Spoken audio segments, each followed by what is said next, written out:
So it's time to tackle some of the marginal plants now. Now these are some of the original plants that were in the pond prior to me doing any work on it.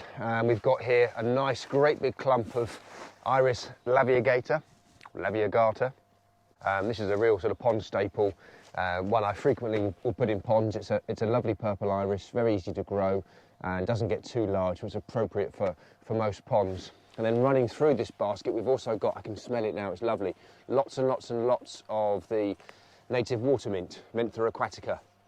Now this can be a bit of a thug, it can grow quite rampant in a pond and send out runners all over the place, but it's a lovely plant to have in a pond. It's great for pollinators, it smells lovely, it grows very easily, it runs through all of the other marginal plants and stonework and helps to soften everything. And it also apparently has water purification properties. I don't know quite how or whether that's true. I do know that it has a very, very, very fibrous root structure. So it could well be that if you're growing this in sort of cascades or natural gravel beds, that the fine root structure would act as a natural kind of vegetable filter and trap some of the fine silt and particles. But that's a nice plant to have. Even nicer, we've got a variegated purple iris here, Iris laviegata variegata. So both these baskets, I'm going to chop them up into kind of individual rhizome clumps and then plant those bare rooted in those marginal shelves. I've also got a couple of different marsh marigolds here, some calthas. You may have watched my recent A to Z on marginal plants where I covered some basic info on the marsh marigolds. This really is an absolutely sort of quintessential pond plant to have, one of the first flowering plants in ponds during the spring months. So you know, a nice early sign of spring. We've got here the standard Caltha palustris, or the standard marsh marigold, and then the slightly more ornamental Caltha palustris flora plena, which is the double clustered flower, which you don't see quite so often. So I should be able to get at least 2 nice clumps out of this, and I'll keep that as one solitary plant, and again plant these in amongst some of the nooks and crannies that I've created for the plants.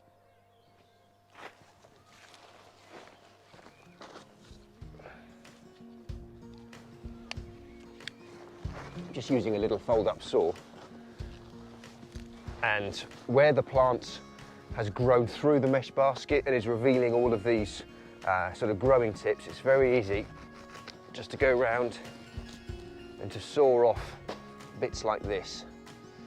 Now you could put that into a basket, or you could plant that bare rooted, and very quickly that will establish and form a nice clump of iris.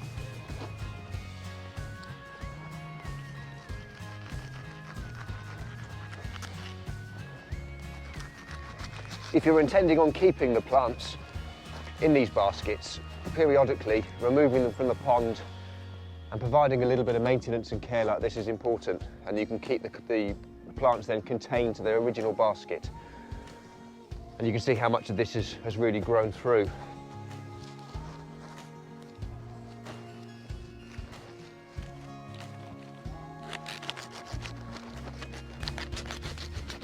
Now I'm not saving these baskets, so I shall end up splitting this and breaking it up so that I can get access to all of the plants I want to salvage.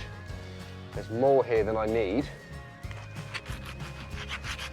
but I'll make sure I get the best pick. Now if you have any leftover iris and you don't want to throw it away, it's always a shame to get rid of plants, the irises, marginal irises for ponds, will grow quite happily terrestrially, just outside in the ground, as long as they're in a reasonably damp border. So if you've got any left over and you've got a corner in the garden where you want to try some, pop it in the ground, make sure it's well watered, and it should establish and do okay. That's particularly true of the Iris pseudochorus, the yellow flag iris. That will do, you know, very well outside in the ground.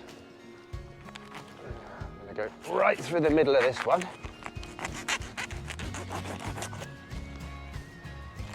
There we go. And then I'm going to quarter it. And it should be a bit easier now to pull away the plastic. There we go. And get rid of that.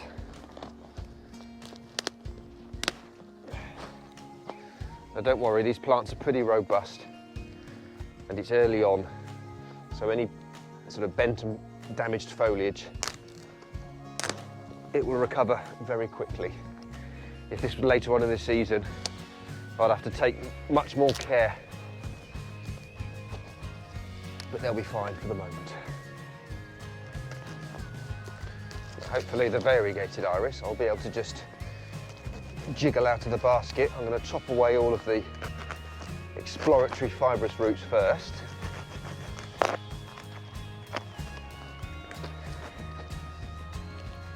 then hopefully, with a bit of jiggery pokery, I'll be able to peel this away.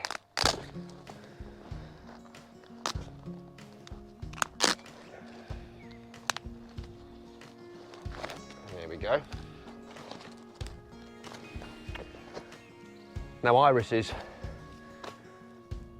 terrestrial garden irises and pond marginal irises, they all have a habit of growing like this, where you'll start with a new growth and then over time, the centre of the plant starts to sort of die off and you create this ring of growth with nothing in the centre.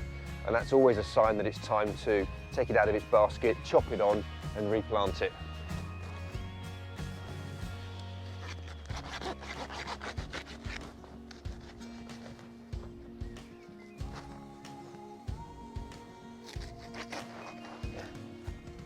You don't often see the variegated irises, and they're one of my favourites. They look stunning in contrast with the paler foliage and the nice purple flowers. There we go. I'll save as much of this as I can. But the variegated forms, they don't seem to be quite as tough and resilient, strong as the more standard green forms. So it doesn't establish itself quite as easily.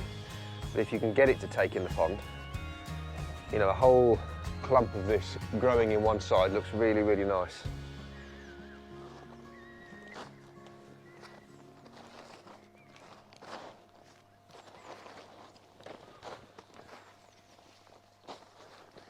Right, the Caltha, I'm just going to chop straight down the middle to create two clumps of foliage. If you want a nice, neat, compact plant to put in a pond, you can't really go wrong with the Calthas, the marsh marigolds. They're clump forming, similar to sort of heucheras that you'd have growing in the garden. In fact, a very similar leaf shape as well. They do suffer a lot with mildew after they've flowered, so it wouldn't surprise me if in another 3 or 4 weeks' time, as this is finished and it starts to die down, a lot of the larger, mature outer leaves will start to develop this sort of black, powdery substance, which is mildew. And you can either cut away the most infected leaves or even de-leaf it entirely and allow the new growth to come through.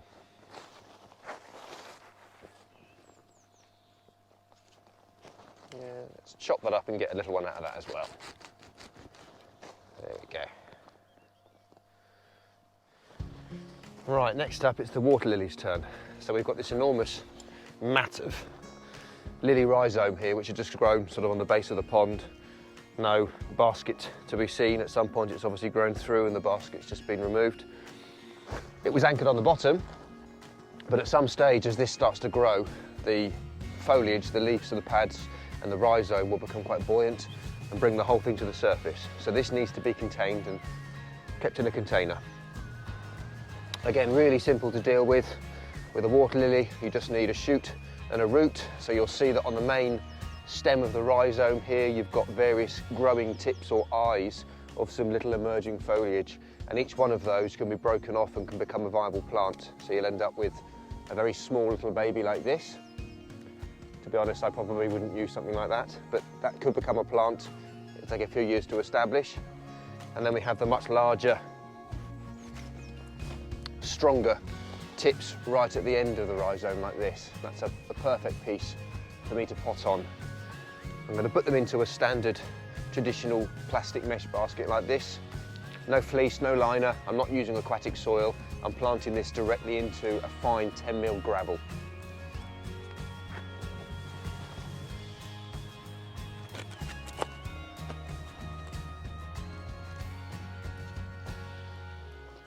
try and salvage 3 or 4 good bits like this.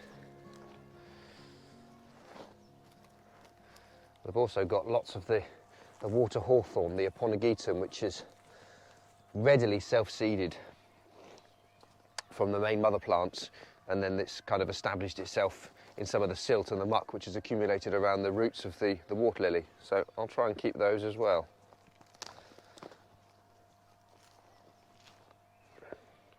Water hawthorn's a lovely plant. It'll tolerate shade, moving water. So if you want an alternative to a water lily with something with a floating pad that will just create a little bit of shade, the hawthorn is a fantastic substitute. And it flowers through the winter months as well, which is nice. The flowers are sort of a pale white, reminiscent of a hawthorn, funnily enough, which is why it's called the water hawthorn. And the flowers are scented.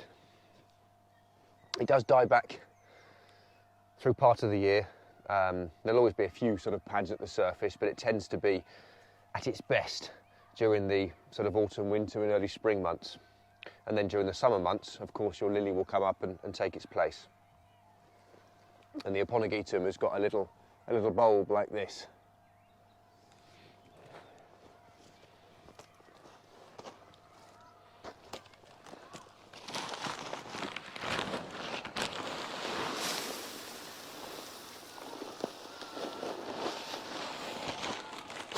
So I'm 3/4 filling my basket with the gravel, and then I'm going to take my specimen of lily here, just give it a little tidy up and just get rid of some of the white fibrous roots here to make it easier to get it into the pot, and then just give it a little swoosh around in the gravel.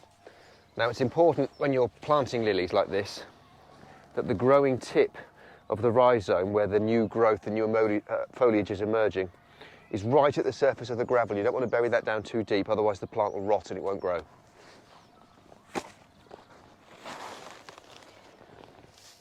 Now I'm just topping it up with a little more of the 10mm gravel.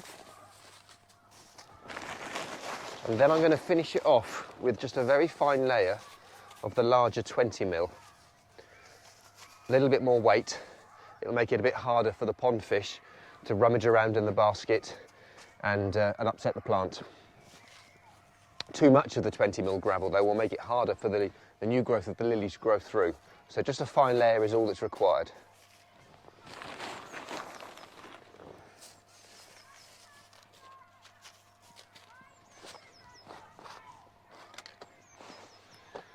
And that's it, ready to put in the pond. Right, so I've got my selection of plants, which I've just neatened up a little bit and removed some of the broken stems and brown bits and pieces.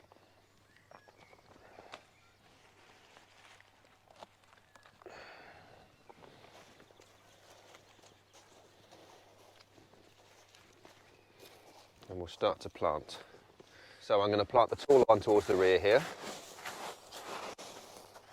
And literally, I'm just taking clumps of the iris, scraping away a little depression in the gravel so that I can get some of that in there. And then just piling the gravel around it to hold it into place. Now once the pond is full, we're probably going to end up with about sort of 3 or 4 inches of water above the base, the crown of the plant, which is absolutely perfect for marginals.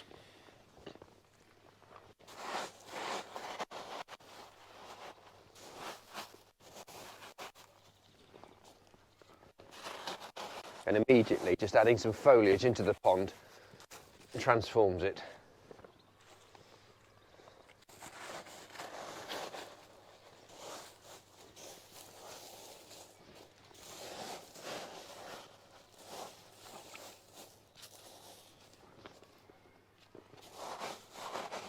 Now I've separated out some of the water mint, but there are still runners and stems that are entwined amongst the iris root.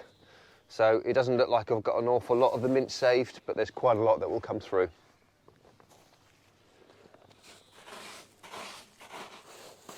I think it'll be nice to see a bit of marsh marigold in here.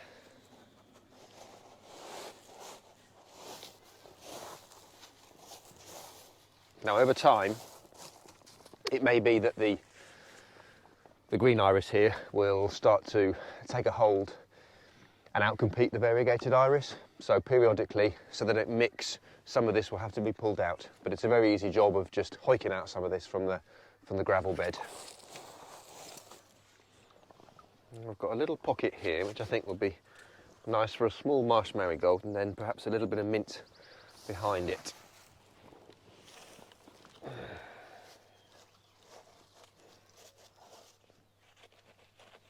And the mint couldn't be simpler to plant on and to propagate from. Stem plants like this don't even require roots.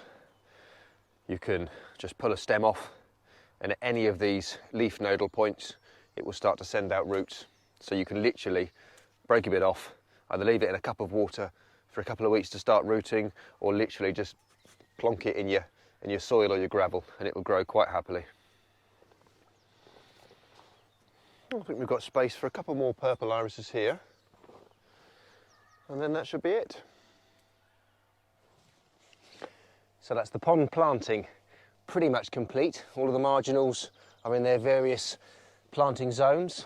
I've been playing around with just concealing the remainder of the pond liner, adding a few alpines and various plants that I've been able to pinch from the established rockery beyond.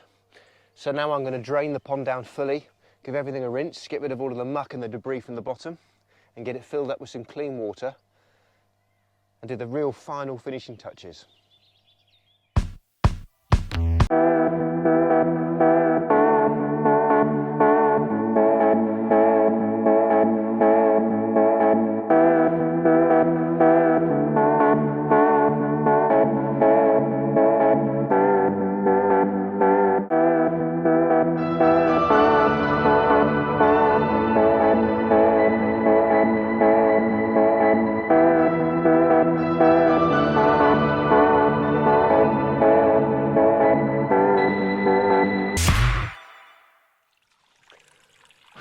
Well, that's it. Finished product. This has been 4 days of pretty hard grafting to get this done. But it just goes to show what's achievable with one person over the course of a week. At the end of this video, I will compile a list, a shopping list. So for any of you guys that want to try and create something like this in your garden, it'll give you an idea of the costs of the materials that are involved. I hope you've enjoyed watching this. I've enjoyed documenting it as usual, and it's always nice to come back again later on in the summer and see how this establishes. For the meantime, I think I'm going to skim the surface of the pond, add a couple of treatments, and then go home and enjoy a well-earned beer. I'm Ed from Crystal Clear Aquatics. Thanks very much for watching. I'll see you on the next pond.